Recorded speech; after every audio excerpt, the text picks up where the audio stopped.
Olá, internauta. Estamos começando mais um ESA Entrevista. Hoje recebendo Renato Saraiva, um personagem que dispensa a apresentação, conhecidíssimo entre os estudantes de direito, entre advogados, todo mundo na área jurídica.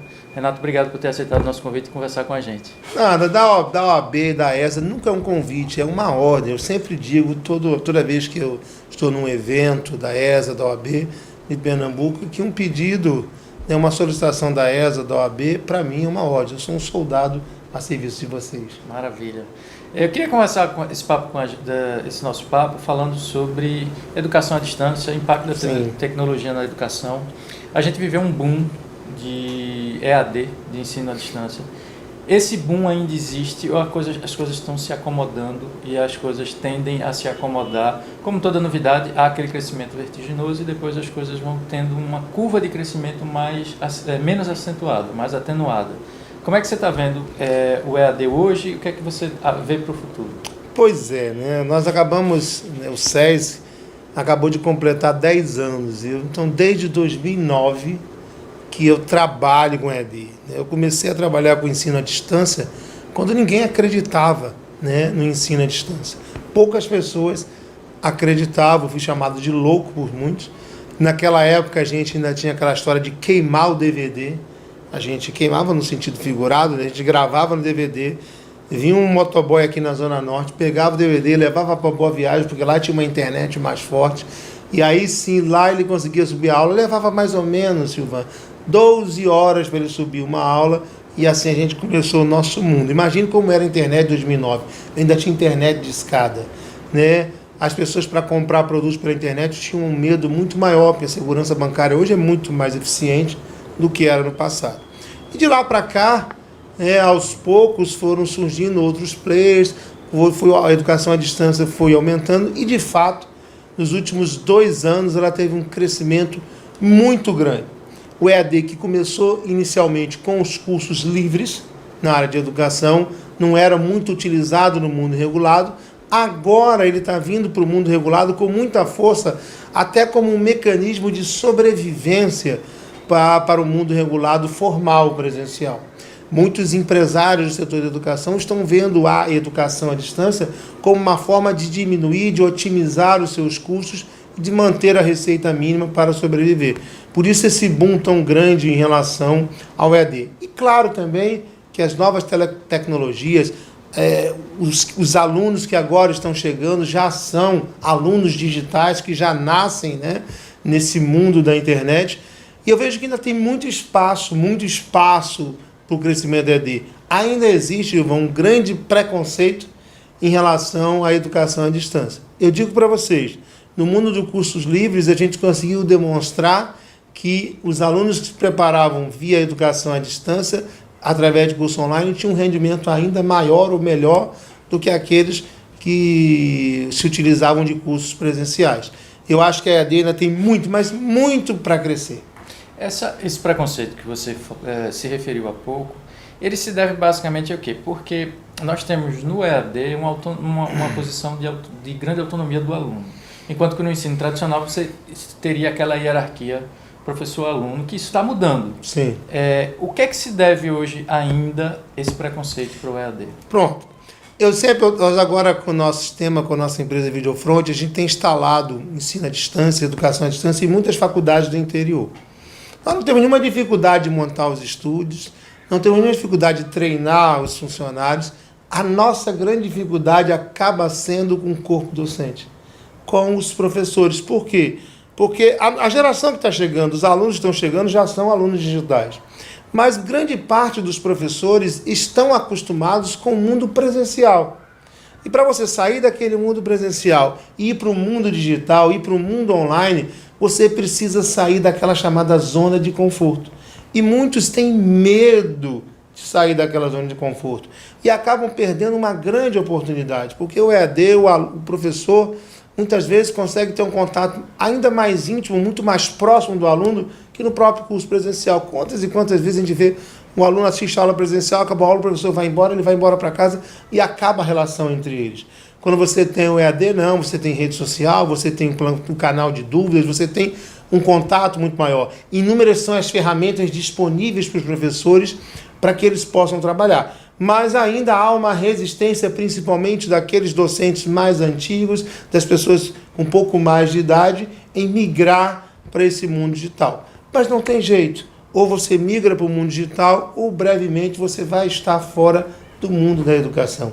Não tem mais como nós falarmos em educação simplesmente presencial. O modelo que deve imperar nos próximos anos é um modelo híbrido, um modelo parte presencial e parte digital. Então, quer dizer, o presencial ainda tem uma importância grande. E quais seriam as áreas que você identifica como que eles é imprescindível? Sim, eu pergunto isso porque, até alargando um pouco essa conversa, falou-se até no ensino à distância para crianças, uma coisa que foi discutido isso para... Claro que o foco da nossa conversa é mais no ensino de nível superior e de pós-graduação. Mas aonde você identifica que esse tipo de ensino presencial ainda é imprescindível? Não, medicina é um caso específico, é um exemplo típico disso. Não tem como você fazer um curso de medicina totalmente à distância. Né? O médico, aquele residente, ele precisa de todo um tempo de prática para se tornar um bom profissional. Afinal, ele está lidando com vidas humanas. Então, o curso de medicina, por exemplo, na minha visão, é um curso que jamais poderá ser 100% à distância. Mas aquela parte teórica, aquela parte mais de teoria, essa sim poderia ser à distância. Da medicina, coisa desse tipo. Todos os cursos da área de saúde, você pode limitar a parte teórica EAD e a parte prática, sim, a parte prática presencial. Você colocou aí, eu acho que foi uma posição do presidente eleito, Bolsonaro, de permitir o acesso à educação à distância para crianças que estão em localidades carentes, localidades afastadas geograficamente. Veja, qual é a minha percepção sobre esse assunto? Se a criança tem condição de frequentar uma escola, ela deve frequentar a escola. Porque não se trata apenas da parte cognitiva. Ela está no momento da formação moral, na formação intelectual, na formação social. E ela precisa interagir com outras crianças. Né? A família não é o único responsável pela educação das crianças. A escola assume um papel importante de formar a criança, de transformar também a criança num cidadão. Então, o ideal, para mim, é que a criança frequente a escola. Mas, entre o ideal e o possível, existe uma distância muito grande. Talvez o presidente eleito tenha se referido àquela situação de crianças que estão em locais, né, em comunidades ribeirinhas, afastadas de toda e qualquer civilização. Interior do Amazonas, interior do Pará, coisas assim. E para essa criança, ela não tem acesso a nada. Ora, então, em vez de não ter acesso a nada e pelo menos ter acesso à educação, à parte cognitiva mínima, para que ela não seja analfabeta, para que ela possa ler, para que ela possa escrever, é evidente que o ideal é que tivesse escolas em todas as regiões. Me parece que o presidente quis abarcar essas crianças que moram nessas localidades completamente, né, isoladas, e essas crianças hoje estão abandonadas. Mas, fora essa situação, entendo que a escola, principalmente no ensino fundamental, ela tem um papel importante na formação da criança. Nesse caso do direito, você falou sobre medicina. Então, no direito, a parte teórica, a lógica seria a mesma. A parte teórica poderia ser um EAD, mas isso é a parte prática, de prática jurídica, de estágio e tudo isso, que evidentemente tem que ter a parte presencial. Como é que você está vendo o impacto hoje do EAD nos alunos? Os alunos digitais hoje não têm mais nenhuma dificuldade com isso, principalmente os alunos de direito. Vou falar da minha experiência com concurso público. São 10 anos trabalhando, preparando alunos para o exame de ordem, preparando os alunos para concurso público. Muitos juízes, procuradores, defensores, analistas, fiscais, muitos e muitos passaram pelo nosso curso. Hoje é muito difícil, inclusive, encontrar curso presencial. Hoje os alunos não querem mais cursos livres, preparando para concurso público, não querem mais curso presencial. Então hoje a preparação se dá quase sempre de maneira online. Isso acabou sendo muito bom para o Brasil, né, para a administração pública, porque possibilitou que pessoas que residam em qualquer lugar do país e até no exterior possam participar do concurso público em condições de igualdade. Então, para o princípio da eficiência no setor público, isso foi muito bom.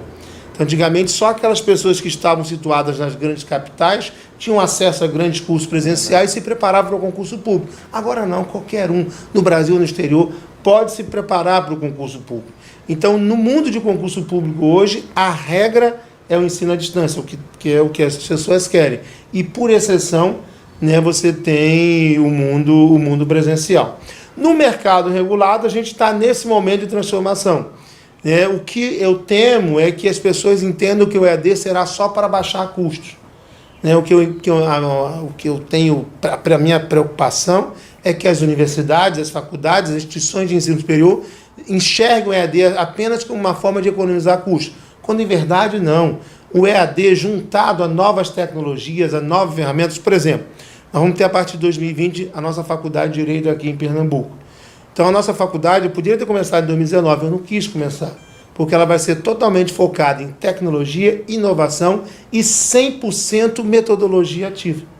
E para quem trabalha com metodologia ativa, o EAD ele é sensacional, porque ele vai receber o texto em casa, ele vai receber os vídeos em casa, ele vai estudar o conteúdo em casa e ele vai ter que analisar casos práticos, trazer para a sala de aula, para o laboratório jurídico, experiências e poder, de fato, ter uma experiência que um advogado, que um bacharel de direito precisa ter. E isso a tecnologia ajuda demais.